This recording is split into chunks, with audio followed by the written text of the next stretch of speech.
तो अस्सलामुअलैकुम नाज़रीन, जेजेडीवी के प्लेटफॉर्म से मैं हूं सुल्तान और आप देख रहे हैं मेरा डिजिटल चैनल।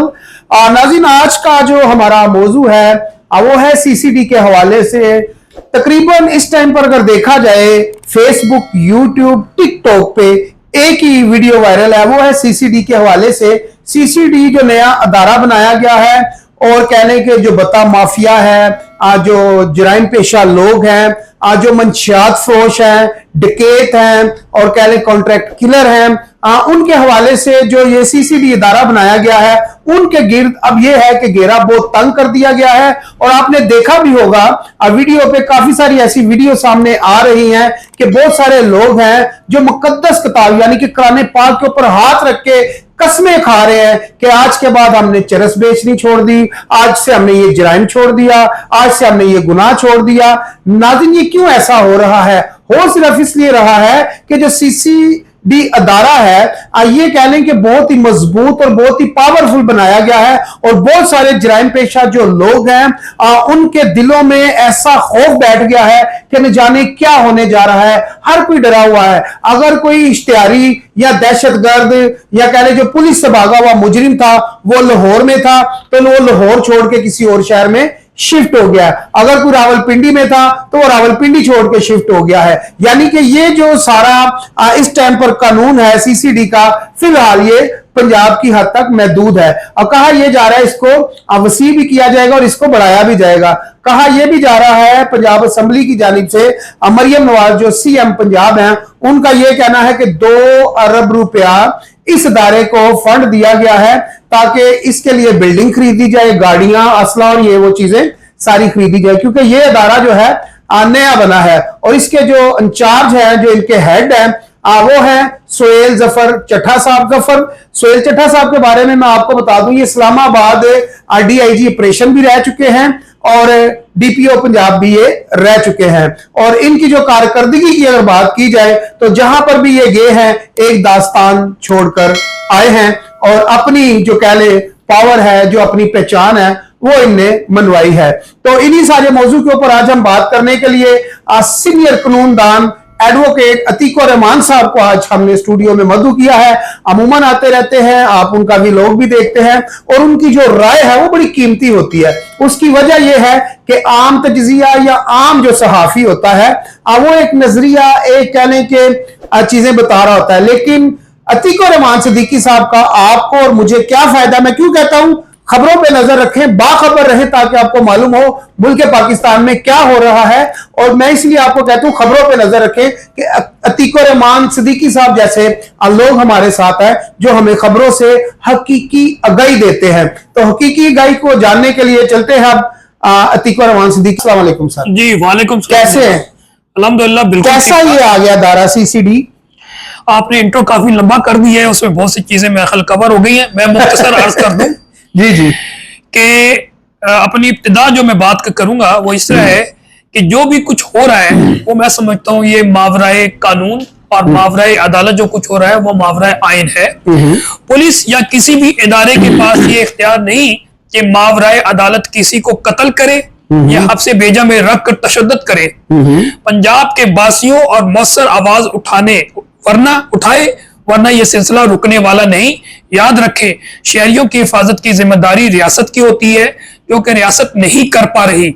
और मैं ये फर्दर कहूंगा कि जो ये पुलिस वाले सीसीडी यानी कि क्राइम कंट्रोल डिपार्टमेंट जो इन्होंने क्रिएट किया है, जब पंजाब पुलिस मौजूद है तो फिर इसकी जरूरत नहीं है।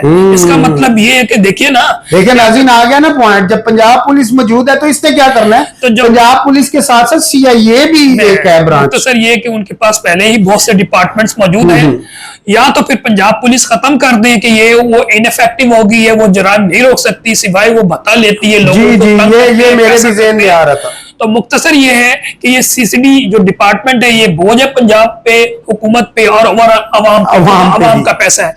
अब सेकंड ये है कि ये जो कुछ कर रही है वो क्या कर रही है, मैं उससे पहले कि जो कर रही है फर्दर मैं ये कहूंगा कि जाली पुलिस मुकाबले किसी भी बुनियादी आईनी और शहरी हकूक की आखिर तरीन खिलाफ वर्जी है।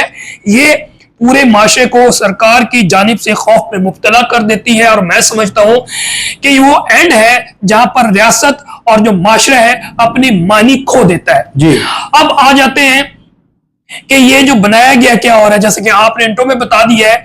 मैंने तकरीबन 2 हफ्ते पहले थोड़ा सा इस चीज को समझा और जानने की कोशिश की, तो जो इंफॉर्मेशन मुझ तक सामने आई उसमें ये टर्मिनोलॉजी इस्तेमाल कर रहे हैं जी बाज़ाब्ता। अच्छा। और वो टर्मिनोलॉजी है हाफ फ्राई, फुल फ्राई। अब जो मैंने पूछा यार ये हाफ फ्राई और फुल फ्राई क्या है, तो कहते हैं कि जब इन्होंने किसी भी शहरी को साइड पे ले जाके, वीराने पे ले जाके मारना नहीं होता, उसे जख्मी करना होता है, तो वो जो है उसको दौड़ाते हैं, कहते भागो, और फिर उनके टांगों पे, उनके घुटनों पे, उनके टखनों पे गोलियां मारते हैं ताकि वो जो है ना अपाहिज हो जाए। उसको देते हैं नाम हाफ फ्राई। और जब फुल फ्राई के ऑर्डर होते हैं तो फिर वो उनको टपका देते हैं। ये तो नाज़रीन फिल्मों में भी आपने देखा होगा कि मुजरिम को कहते हैं भाई तो भाग, और पुलिस मुकाबले में उसकी टांगों पर गोली मार दी जाती है। उसको तीको रहमान साहब कह रहे हैं हाफ फ्राई, और जिसकी कमर पे या दिल पे गोली लग जाती है, जो मर जाता है, उसको कहते हैं फुल फ्राई जी। अच्छा, अब इस फुल, ये तो टर्मिनोलॉजी हो गई। अब जो आपको मैं बल्कि वीडियो भी दिखाऊंगा जो कि मैंने कल जो है ना बल्कि सुबह अपलोड किया था, जिसको 60,000 लोगों ने देख चुके हैं। तकरीबन चंद सेकंड की है। पुलिस वाले लेकर गए हैं और कहते हैं दौड़ो, और पुलिस वाले नजर आ रहे खड़े हुए अंधेरे में, और वो जैसे गाड़ी से निकला दौड़ा है तो पीछे से गोलियां मारी, उसको उधर ही मार दिया। फिर एक और वीडियो है जो वो भी मैं आपको दूंगा, वो है पिक्चर बल्कि कि बाज़ाब्ता जो है पुलिस वाले 4-5 यूनिफॉर्म में खड़े होकर क्लशनकोफ और मुख्तलिफ किस्म के वेपन्स लेके उन्होंने जो शिकार किया हुआ है अपने पाकिस्तान और बड़ा मुस्कुरा भी रहे हैं। जी जी जी, वो बेचारा मरा हुआ पड़ा हुआ है और वो मुस्कुरा रहे हैं जैसे उन्होंने पता नहीं कितना बड़ा कारनामा कर दिया है। तो ये इंसानियत की तजलील है। तो मैं इसकी कंडेम करता हूं जो कुछ हो रहा है। अब मैं ये चाहता हूं आइन और कानून, क्योंकि बहैसियत वकील मैं ओपिनियन देने की कोशिश करता हूं आर्टिकुलेट किस्म की with in 4 corner of law. अब ये जो है ये मावरा आइन है, इसको एक्स्ट्रा जुडिशियल किलिंग कहते हैं, या मावरा अदालत जो किलिंग है, कत्ल है, या उनको मारा जाता है, जख्मी किया जाता है, ये गलत है, गैर कानूनी है। अब हमारा आइन है उसको प्रोटेक्ट करता है। क्या प्रोटेक्ट करता है वो मैं बताना चाहता हूं कि आर्टिकल 4 कानून के मुताबिक सलूक करना चाहे। हर शहरी का नाकाबिल तंसीख हक है कि इसे कानून के तहफ़्फ़ुज़ में रहने दिया जाए और कानून के मुताबिक सलूक किया जाए। यानी कि कानून के मुताबिक अगर उसने कोई जुर्म किया उसको पकड़े, आप उसको लेके अदालत जाएं और इन्वेस्टिगेट करें, जेल भेजे, व्हाटएवर। लेकिन ये मावराए आइन या मावराए अदालत कत्ल किसी को इजाजत नहीं है जो ये काम कर रहे हैं। इसके अलावा आर्टिकल 9 है, किसी शख्स को इसकी जान या आजादी से महरूम नहीं किया जाएगा सिवाय कानून के मुताबिक। तो ये कानून के मुताबिक कर रहे हैं, हरगिज नहीं। आप इसको फर्दर इंटरप्रेट कर दें कि अव्वल तो ये काम अलाउ ही नहीं है। कुछ लोग जो 10% कहते हैं जी क्योंकि हमारी अदालतें काम नहीं करती तो इनको करने दें। तो क्वेश्चन है क्या हमारी जो लॉ एनफोर्समेंट एजेंसी है वो फरिश्ते हैं? अगर इसकी आड़ में वो 2 बंदे मारेंगे तो 4 बंदों से पैसे लेके मारेंगे। कल आपकी जिंदगी जो है खतरे में होगी, कल मेरी जिंदगी खतरे में होगी। एक सिपाही आपको धमकी दे रहा होगा, आप जवाब नहीं दे पाएंगे, वो आपको मंशियात में इन्वॉल्व करेगा, वो आपको गोली मारेगा, वो उठा के टांग देगा, लेकिन कोई बोलने वाला नहीं होगा।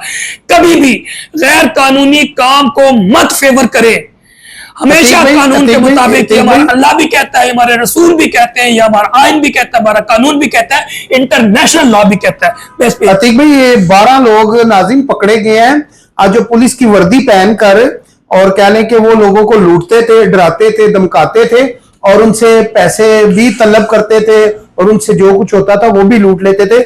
12 ऐसे पुलिस वाले हैं जिन पे ये FIR हो चुकी है। जी सर। जी मैं फर्दर बताना चाह रहा हूं कि ताकि लोगों को मैं बता सकता हूं कि उनके राइट्स क्या हैं, मैं ये बताना चाहता हूं। एक आर्टिकल 10 है हमारे आइन का, वो भी कहता है कि गिरफ्तारी और हिरासत नहीं की जा सकती थी। गिरफ्तार शुदा शख्स को गिरफ्तार करने की वजूहात भी बताई जाएंगी और 24 घंटे के अंदर अंदर मुतलका अदालत में पेश भी किया जाएगा। ये भी आपका राइट है। इसके अलावा एक आर्टिकल 10A है जिसको कहते हैं राइट टू फेयर ट्रायल। आपको पूरा मौका दिया जाएगा कि आप अपनी इनोसेंस जो है वो शो करें, मासूमियत शो करें। इससे भी आप उसको इस आइन के खिलाफ वर्जी करते हुए वो राइट भी छीन रहे हैं। फिर एक आर्टिकल 14 है जिसको कहते हैं इंसानी वकार का तहफ़्फ़ुज़। वो ये है कि इंसान की इज्जत और हुर्मत नाकाबिले पामाल है, नाकाबिले पामाली है। मावरा अदालत कत्ल इंसानी वकार की सरी खिलाफ वर्जी है। तो ये तो हमारे कानून मौजूद है आइन के मुताबिक। इसके अलावा हमारा पाकिस्तान पीनल कोड, जिसको हम ताज़ीरात पाकिस्तान कहते हैं, उसमें जो है दफा 103 104 आपको दिफा का राइट देता है, वो दिफा का राइट आप नहीं दे रहे। फिर ज़ाब्ता फौजदारी की दफा 46 से लेके 50 तक मौजूद है कि गिरफ्तारी और ताकत के लिए कि आपने कितना इस्तेमाल करना, आप उसको मार नहीं सकते, इवन आप उसको थप्पड़ नहीं मार सकते। अगर वो आपको सरेंडर कर दे आप उसको थप्पड़ भी नहीं मार सकते। तो ये सारी चीजें, इस तरह पुलिस ऑर्डर में भी वायलेशन है कि अगर आप ये सब काम कर रहे हैं तो आप पुलिस ऑर्डर 2002 की भी वायलेशन कर रहे हैं। इसके अलावा इंटरनेशनल लॉ की भी वायलेशन है। जो universal declaration of human rights है, उसके आर्टिकल 3 जिंदगी और आजादी को तहफ़्फ़ुज़ देता है। इसके अलावा आर्टिकल 10 जो है मुंसिफाना और एलानिया समात का हक, यानी कि ओपन ट्रायल होना चाहिए, दोनों देता है। पाकिस्तान इसका सिग्नेटरी है, यानी कि इसको फॉलो करना वो पाबंद है पाकिस्तान। इसके अलावा एक और इंपॉर्टेंट इंटरनेशनल कॉवेनेंट है, international covenant on civil and political rights. उसका जो आर्टिकल है 6 वो जिंदगी का हक देता है, और जो आर्टिकल 7 है तशद्दुद और गैर इंसानी सलूक को तहफ़्फ़ुज़ देता है, यानी कि थप्पड़ भी नहीं मार सकते, तशद्दुद भी नहीं कर सकते। जब आप ये सब करते हैं तो फिर ये करना तो बिल्कुल गैर कानूनी है, गैर आईनी है। अब इसकी रेमेडी क्या है? पाकिस्तान च लाशा पा देंगे ने, क्या क्या हो जाता है? सर मैं आपसे यही कह रहा हूं कि हम तो अपनी जिद्दोजहद जारी रखेंगे, एक अच्छे माशरे की, एक आजाद माशरे की, एक जो है ना मैं समझता हूँ सिविक माशरे की, जहां पर आपको आपके बुनियादी हकूक भी मिले, जहां पर आपकी आजादी भी हो, आपकी जान की भी तहफ़्फ़ुज़ हो, आपके बोलने का राइट्स भी हो। तो हम मैं एक छोटी सी बात ऐड करना चाह रहा हूँ। 2022 में नाजरीन इस्लामाबाद के संगम पे मैं कवरेज पे था, और उस टाइम पर जो ऑपरेशन कर रहे थे वो थे सुहेल जफर चट्टा साहब थे, डीआईजी ऑपरेशन थे इस्लामाबाद। तो मैंने उनसे सवाल किया कि जो पीटीआई के वर्कर हैं, तो वो जो आपके पुलिस वाले हैं उनके ऊपर तशद्दुद भी कर रहे हैं, पुलिस वालों को मार भी रहे हैं, तो आप उनको क्यों नहीं गिरफ्तार कर रहे? तो उनने कहा जी गिरफ्तार हमने नहीं करना उनको। तो मैं क्या फिर वो आप लोगों को मारेंगे? तो फिर भी नहीं कहते जी, फिर भी नहीं। तो उनने, मेरा ये व्लॉग है, आप 2022 में आके इसी चैनल पे जाकर देख सकते हैं। लेकिन उस टाइम पर ना ये बंदा मुझे जो सुहेल जफर चट्टा साहब जो है ना, बड़ा मुझे एक ऐसा लगा कि जिस तरह ये यानी कि कानून के मुताबिक चल रहा है, और ये कानून के मुताबिक चला भी, और काफी सारे लोगों को इसने गिरफ्तार किया और रिहा भी कर दिया बाद में। तो मैंने कहा यार आपने रिहा भी कर दिया। उन्होंने कहा मेरे पास अथराइज नहीं है कि मैं इनको गिरफ्तार करूं या सलाखों में रखूं या इनको मारूं। अच्छा, मैं इसकी कंटिन्यूएशन करता हूं। चले, आपने सुहेल जफर चट्टा के बारे में गो के मैं पर्सनैलिटी अवामी जो कह लें कि जो राय आई है ना, अवाम की जो राय आई है वो बड़ी अच्छी है। देखिए, मैं एक बंदा कह रहा था कि जी जो तबलीग वाले हैं, जमात वाले, वो आते थे लोगों को कहते थे यार ये बुराई का रास्ता छोड़ दो, चोरी चुकारी छोड़ दो। तो लोग जो है ना मस्जिद में नहीं आते थे, नमाज नहीं पढ़ते थे। अब जो चोर और डकैत है वो मस्जिदों की तरफ उनने रुख किया है, वो कुरान पाक पे हलफ दे रहे हैं कि आज के बाद ये नहीं होगा, वो नहीं होगा, यानी कि लोग सही ट्रैक पे आ रहे हैं। तो इस खौफ से चले, ये तो फायदा हुआ। चले, ये आपकी राय होगी, ये अवामी राय है, अवामी राय है जो मैंने मैं भी सोशल मीडिया को बहुत बारीक बीनी से देखता हूँ, चाहे वो ट्विटर्स हैं या आपके पास राइट्स क्या हैं, बिल्कुल राइट्स हैं। तमाम जो एग्रीव लोग हैं, अगर वो जिंदा बच गए हैं तो वो खुद कंप्लेनेंट बने, फैमिली वाले बने, मत डरे। जितना ये आपको डराएंगे आप लोग और डरेंगे, आप उनको डराएं। आप कानून का रास्ता इख्तियार करें, कानून पे बिलीव करना सीखें। ठीक है, हमारे मुल्क में बहुत कुछ गलत हो रहा है, हमारी अदालतें वो इंसाफ प्रोवाइड नहीं कर रही, हमारी अदालतें वो स्पीडी जस्टिस नहीं प्रोवाइड कर रही, but even though we must believe in the supremacy of the constitution and rule of law. आपको चाहिए बिल्कुल FIR की दरखास्त दें। मेरे अभी इत्तला के मुताबिक FIR में मेरे पास मौजूद है, मैं आपसे शेयर करूंगा। विहाड़ी में, थाना ठेंगी में 302 का जो है एक DSP और दीगर पुलिस मुलाजमीन के खिलाफ FIR हुई है, यही पुलिस मुकाबले पे। तो जहां जहां ये गलत काम होता है, ये जो टीम थी CCD की थी, ये CCD की थी, CCD की थी। और इसके अलावा भी इनके ऊपर FIR, जी मैं आपसे कर रहा हूं, तो मुख्तसर ये कि सामने आए और इनके खिलाफ FIR की दरखास्त दें, कोर्ट में आए, 22A CRPC के तहत दें। अगर वहां नहीं आता, हाई कोर्ट में जाए, हाई कोर्ट नहीं है तो सुप्रीम, आप कोशिश करें, आपको राइट मिलेगा आपके पास। इसके अलावा अगर कोई आपको डिटेन करता है तो आप अंडर सेक्शन 491 सीआरपीसी आपसे बेजा की दरखास्त दें सेशन कोर्ट में, या फिर अगर आप इन्फोर्स डिसअपीयरेंस की तरफ जाते हैं तो आर्टिकल 199 के तहत रिट पिटीशन के तहत इनके खिलाफ करें। जहां जहां जुल्म होगा आप लोग जुल्म के खिलाफ सीना सपर हो, अपने राइट्स लेने की कोशिश करें। हम जैसे वुकला आप लोग के साथ हैं, हम फ्री ऑफ कॉस्ट बुनियादी हकूक के मामले में हाजिर हैं और हाजिर वो यही तो वो कहते हैं कि हम उनको पकड़ते हैं, वुकला छुड़वा कर ले जाते हैं उनको, अदालती निजाम ऐसा है। तो इसीलिए मेरा हाफ फ्राई और फुल फ्राई हो रहा है अतीक और रहमान सिद्दीकी साहब के बताए हुए मुताबिक।